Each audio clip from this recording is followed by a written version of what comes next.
Hello everyone, a very good evening to all of you in this session of the CIB special classes, जहाँ पे मैं आपको बहुत ही easy way में एक एक चीज़ एक्सप्लेन करता हूँ, right. So today we are going to cover the basic of the forex derivative, that is a unit 2 of your BFM subject of the CIB. Okay, so welcome to everyone in this CIB special classes. So before to proceed further, I would like to say just like this video and subscribe the channel so that you always notify whenever I'm just going to upload the video for you. Okay, so quickly I'm just going to start the session. Just a minute. Okay. So these all are the units that we have to cover in the module A. Module A is all about the international banking, जहाँ पे हमें 7 जो units हैं वो हम cover करनी है that in the module A. Okay, and today we are going to cover the unit 2, that is a basic of the forex derivative. इसका part 1 आज हम cover करने वाले हैं. Okay, so बहुत ही simplest way में मैं बताने वाला हूँ, और इस sessions के बाद even मेरे जितने भी sessions मैं ले रहा हूँ यहाँ पे, इस उन सेशंस के बाद आपको बुक की भी नीड नहीं होगी, right. So I am just quickly start the session now. Okay, just a minute. Okay, so let's start with the introduction. When we talk about introduction of the basic of the forex derivative, and हम इसको क्यों पढ़ रहे हैं, right? So basic of the forex derivative, हमें यहाँ पे ये चीज़ अंडरस्टैंड करनी है कि मार्केट में क्या रिस्क होते हैं, क्योंकि हम यहाँ पे क्या कौन सा चैप्टर अंडरस्टैंड कर रहे हैं, forex derivative. That means definitely हम यहाँ पे फॉरेन ट्रेड के बारे में बात करेंगे, फॉरेन ट्रेड के बारे में बात करेंगे, फॉरेन एक्सचेंज के बारे में बात करेंगे, और उससे ज़्यादा ज़रूरी है कि उसमें जो रिस्क एसोसिएट होता है उसके अबाउट हम बात करने वाले हैं. ओके, एंड बहुत ही important term that is derivative, और just a minute, sorry. Okay, so बहुत ही important term that is derivative. Derivatives क्या होते हैं, फाइनेंशियल डेरिवेटिव्स क्या होते हैं, ये हम इस सेशन में अंडरस्टैंड करने वाले हैं, राइट. सो सबसे पहले इंपॉर्टेंट चीज़ कि जब भी हम फाइनेंशियल मार्केट की बात करते हैं तो डेफिनेटली वो अनसर्टेन होता है. Okay, uncertain means that means profitable भी हो सकता है और लॉस भी हो सकता है. ओके, अगर हम एक ट्रेडर है, राइट. सो फाइनेंशियल मार्केट में क्या होता है, बायर्स होते हैं, सेलर्स होते हैं, डिमांड सप्लाई के बेस पे वहाँ पे क्या होते हैं, फ्लक्चुएशंस होते हैं, तो प्रॉफिट भी हो सकता है और लॉस भी हो सकता है. ओके, सो इंटरनेशनल जब भी हम बात करेंगे दो चीज़ों की, एक है आपका इंटरनेशनल ट्रेड, ओके, एंड एक है आपका foreign exchange, right. So you can understand international trade जहाँ पे हम बाइंग सेलिंग की बात कर रहे हैं. Okay, foreign exchange you can understand कि जहाँ पे करेंसी का एक्सचेंज हो रहा है या फिर पैसा रिमिट हो रहा है, right. So in this case you can understand एक इंटरनेशनल ट्रेड में क्योंकि बायर्स भी होते हैं और सेलर्स होते हैं, तो यहाँ पे कौन कौन से रिस्क एसोसिएट होते हैं, then you will say that the buyer risk होगा. ओके, यहाँ पे और कौन सा रिस्क हो सकता है, सेलर रिस्क हो सकता है, और कौन सा रिस्क हो सकता है, दैट इज शिपिंग रिस्क हो सकता है. ओके, सो दैट मीन्स हर वो चीज जिसमें अनसर्टेनिटी होती है उसका रिजल्ट क्या होता है, प्रॉफिट और लॉस में होता है. Okay, so international trade and the foreign exchange operation is also prone to risk. So इसमें रीजंस क्या होते हैं रिस्क के, वो भी हम अंडरस्टैंड करते हैं. अच्छा, फॉरेन एक्सचेंज में कौन कौन से रिस्क एसोसिएट होते हैं, the very first if I say that is the exchange risk. एक एक हम हर रिस्क को अंडरस्टैंड करेंगे. Okay, exchange risk, settlement risk, okay, liquidity risk, if I say that is your country risk. Okay, if I say that is interest rate risk and operational risk. Okay, so ये कुछ major terms है, ये कुछ major risk हैं that associated with the foreign exchange and international trade के साथ buyer का risk, seller का रिस्क एंड शिपिंग रिस्क होता है.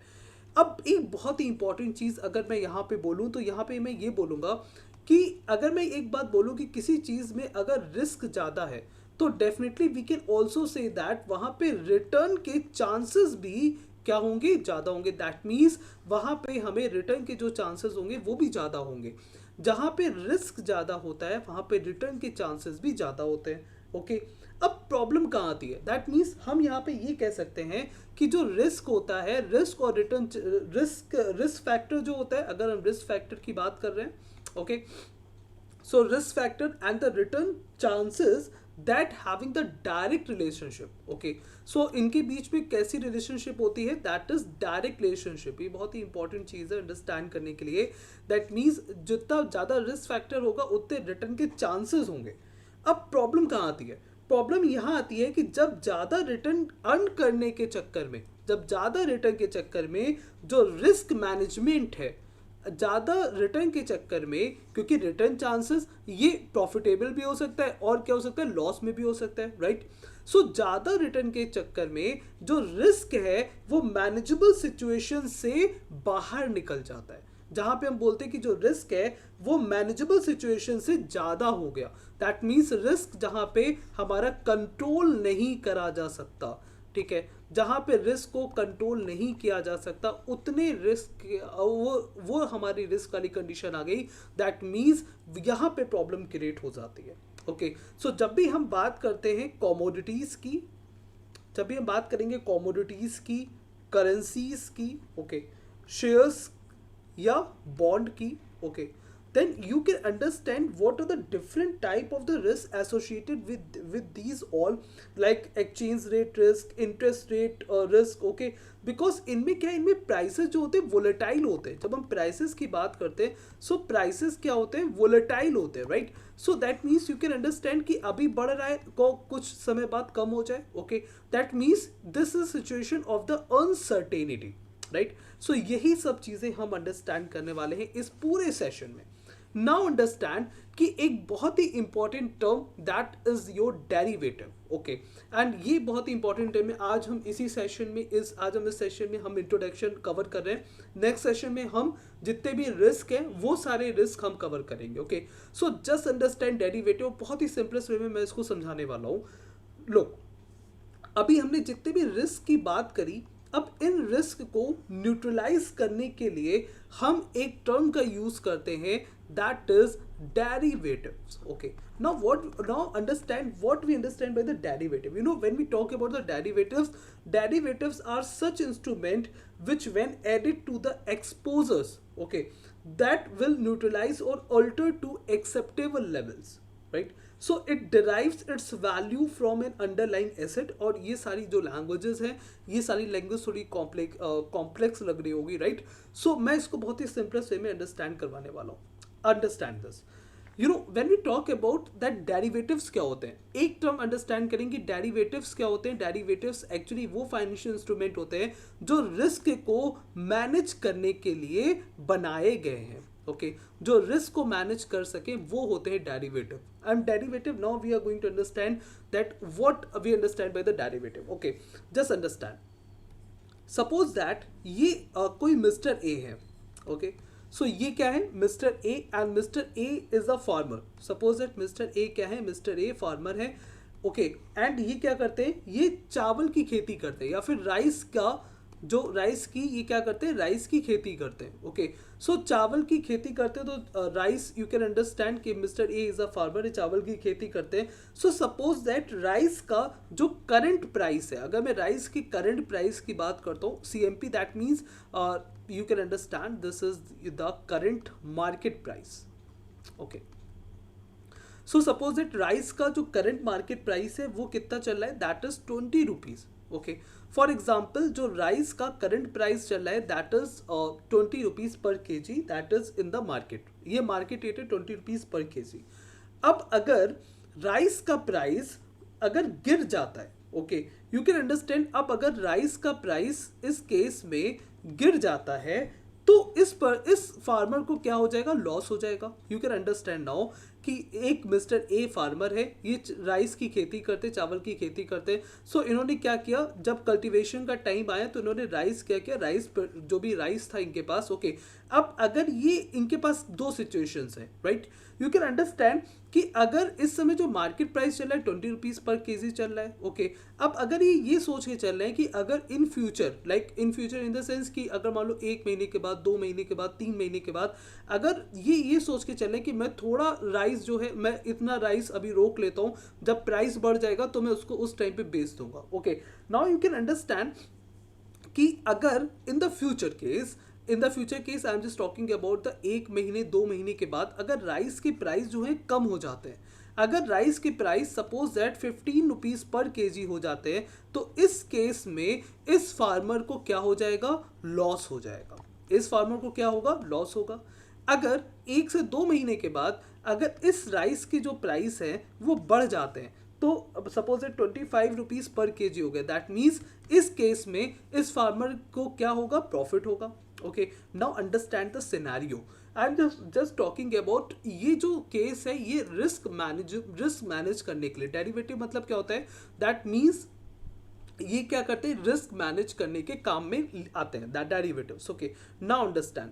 जब हम बात करेंगे, मैं यहाँ पे उसके बाद डेफिनेशन बताऊंगा। सबसे पहले इसको अंडरस्टैंड करते हैं कि मिस्टर ए राइस की खेती करते थे, कल्टीवेशन हुआ राइस का, right. Now currently market price that is 20 rupees पर केजी चल रहा है। अगर उन्होंने अपने पास कुछ जो राइस है वो रोक लिया एंड अगर मान लो राइस के प्राइस गिर जाते, दैट मीन्स वो लॉस में होंगे, और अगर राइस के प्राइस बढ़ जाते हैं तो वो क्या होंगे, प्रॉफिट में आ जाएंगे। ओके, सो नाउ अंडरस्टैंड कि ये सिचुएशन जो है, ये सिचुएशन को ही हम बोलते हैं अनसर्टेनिटी। ओके, यहाँ से एक एक टर्म जो है वो अंडरस्टैंड करने वाले हैं। ये क्या है, सिचुएशन अनसर्टेनिटी की। Okay, so that mean this is uncertain situation for the farmer कि अगर वो 20 रुपए में बेच देगा और कल को प्राइस, अगर वो 20 रुपए में आज बेच देता है और कल को प्राइस अगर 25 हो गया, तो वो बड़े प्रॉफिट से क्या हो जाएगा, मिस कर देगा। तो वो बड़ा प्रॉफिट क्या कर देगा, मिस कर देगा। अगर उसने फ्यूचर में बड़ा प्रॉफिट सोच के आज नहीं बेचा 20 रुपए में और कल को प्राइस गिर के 15 रुपए हो गया, दैट मीन्स वो लॉस में आ जाएगा। ओके, सो इस कंडीशन में now understand a very important thing. So इस कंडीशन में mister A, okay, mister A, मैं एक एग्जांपल के लिए यहाँ पे एक टर्म का यूज कर रहा हूँ, that is you can understand as a forward contract. Okay, now understand that इस फॉरवर्ड कॉन्ट्रैक्ट के थ्रू हम ये अंडरस्टैंड करेंगे डेरिवेटिव्स क्या होते हैं और हम ये कैसे रिस्क को मैनेज करते हैं। ओके, सो नाउ अंडरस्टैंड कि सपोज दैट मिस्टर ए ने किसी होलसेलर मिस्टर वाई के साथ एक कॉन्ट्रैक्ट है, एक एग्रीमेंट कर लिया। ओके, ये मिस्टर वाई क्या है, ये मिस्टर वाई होलसेलर है। ओके, सो इस मिस्टर ए ने मिस्टर वाई के साथ जो होलसेलर है उसके साथ, राइट, एक कॉन्ट्रैक्ट कर लिया, या हम ये कह सकते हैं एक एग्रीमेंट कर लिया।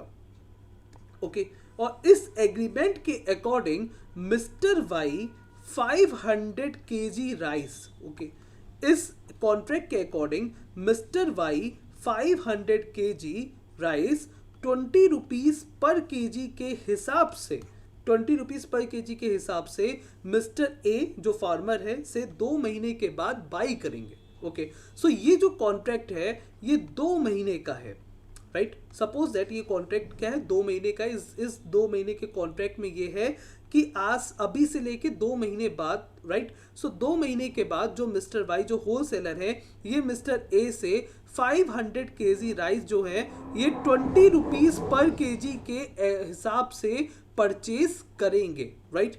नाउ अंडरस्टैंड, अब इस सिचुएशन में ये जो फार्मर है, ये फार्मर जो अनसर्टेनिटी सिचुएशन से बाहर आ गया, दैट मीन्स उसको इस चीज से मतलब नहीं है कि राइस का जो मार्केट प्राइस है वो डाउन हो रहा है या इंक्रीज हो रहा है। इस केस में उसको लॉस नहीं होगा। Okay, now understand some very important thing when we talk about, यहाँ पे जो बुक्स में आपकी जो डेफिनेशंस लिखी हैं उसमें कुछ टर्म्स का यूज हुआ है। ओके, एंड वो सारे टर्म्स हम अंडरस्टैंड करेंगे। Just let me erase some stuff. Okay, now understand the some terms here. Okay, so एक टर्म होता है जिसको हम बोलते हैं underlying asset. Okay, underlying asset एक टर्म है जिसको हम बोलेंगे underlying asset. And you can understand कि एक डेफिनेशन अगर हम बोलते हैं कि डेरिवेटिव्स क्या होते हैं, so derivatives actually derive its value from an underlying asset. So इस केस में अगर मैं एक अंडरलाइंग एसेट की बात करूंगा तो वो क्या हो जाएगा, वो हो जाएगा राइस। ओके, अब अगर इस केस में एक डेरिवेटिव का बात करूंगा, मैं बोलूंगा derivative, then you can understand derivative यहाँ पे क्या है, डेरिवेटिव यहाँ पे एक फॉरवर्ड कॉन्ट्रैक्ट है।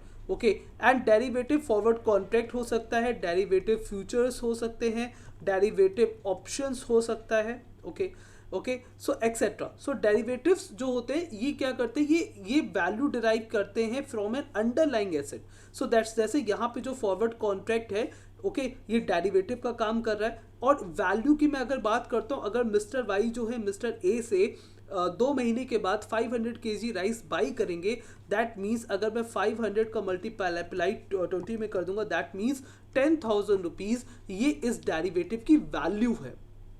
Okay, now understand what is the meaning of this, that is derivative actually derives its value from an underlying asset. So derivative की value क्या हो जाएगी, that is 10,000. Okay, I think this is understandable to everyone. So price of this forward contract, that is 10,000, which and that's why we actually say that is derivative actually derive its value from an underlying asset. Okay, so underlying asset that means यहाँ पे हमने किस चीज का example लिया, suppose rice का लिया। Okay, so this is how we actually going to manage the risk। और ये सारे जो derivatives हैं आपके forward contract, future options, that all are the derivatives, right?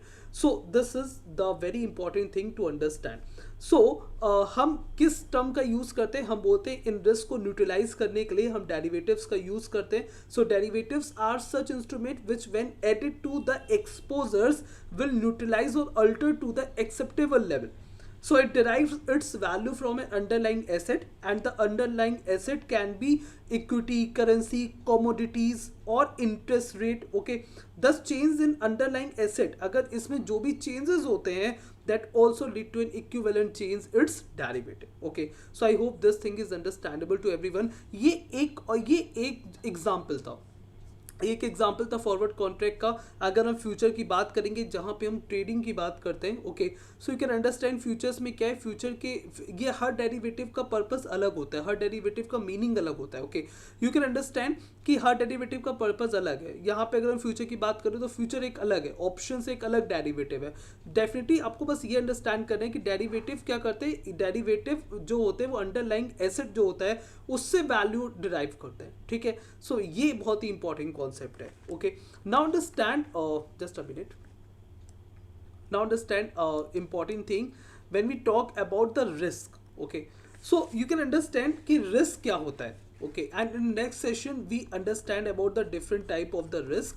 So risk can be defined as an unplanned event. Definitely अगर हम एक बात करें रिस्क क्या होता है, एक अनप्लान्ड इवेंट होता है with financial consequences resulting in loss or reduced earning। Okay, so unplanned event होता है जिससे अगर हम बोलते हैं इसमें लॉस की पॉसिबिलिटी होती है, जिसमें रिड्यूस अर्निंग की पॉसिबिलिटी होती है, तो that actually known as a risk. Okay, so ऐसी एक्टिविटी जिसमें रिजल्ट्स अनसर्टेन हो, ऐसी एक्टिविटी जिसमें रिजल्ट जो होते हैं वो अनसर्टेन होते हैं। ओके, एंड लॉसेस के चांसेस होते हैं, that may be called a risky propositions. Okay, so due to uncertainty और unpredictability of the activity trade in future, भले ही उस एक्टिविटी में प्रॉफिट या गेन हो, राइट, बट वो अनसर्टेन है, जहाँ पे आपके लॉसेस के चांसेस होते हैं, जहाँ पे आपकी रिड्यूस अर्निंग के चांसेस होते हैं, that is known as a risk. Okay, so when we talk about the forex operation and market, जब हम बात करते हैं एक बहुत ही इंपॉर्टेंट चीज़ की, दैट इज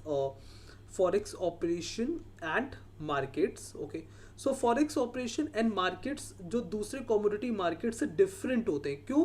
क्योंकि जब हम फॉरेक्स की बात करते हैं तो डेफिनेटली हम एक ब्रॉडर एरिया की बात करते हैं। हम क्या बात करते हैं, एक बहुत बड़े एरिया को कवर कर रहे होते हैं। ओके, सो ये एक बहुत बड़े एरिया को कवर करता है, first thing. Second thing, 24 hours क्या रहते हैं, ओपन रहते हैं। ये हर सेकंड इनके जो प्राइस मूवमेंट में क्या होता है, फ्लक्चुएशन होता है। हर सेकंड जो प्राइस मूवमेंट है उसमें क्या होता है, फ्लक्चुएशंस होते हैं। Okay, and due to time difference, क्योंकि इंडिया की टाइमिंग अलग है, यूएसए की टाइमिंग अलग है, सो टाइम डिफरेंस की वजह से जो सेटलमेंट है ना उसमें भी डिले होता है। Okay, so these all are the cases when we talk about the forex operation and market जो होते हैं ये दूसरे commodity market से different होते हैं। Okay, so I hope this thing is clear to everyone। So thank you everyone for joining me in this session। This is a session for the introduction of the basic of the forex derivative। I hope you all just understood about the introduction and what we understand by the derivative। In the next session we will understand the different type of the risk that is associated with the foreign exchange market। Okay, so thank you everyone for joining me in this session। Next session we will understand the different type of the risk Okay, so like this session, if you like this video, okay,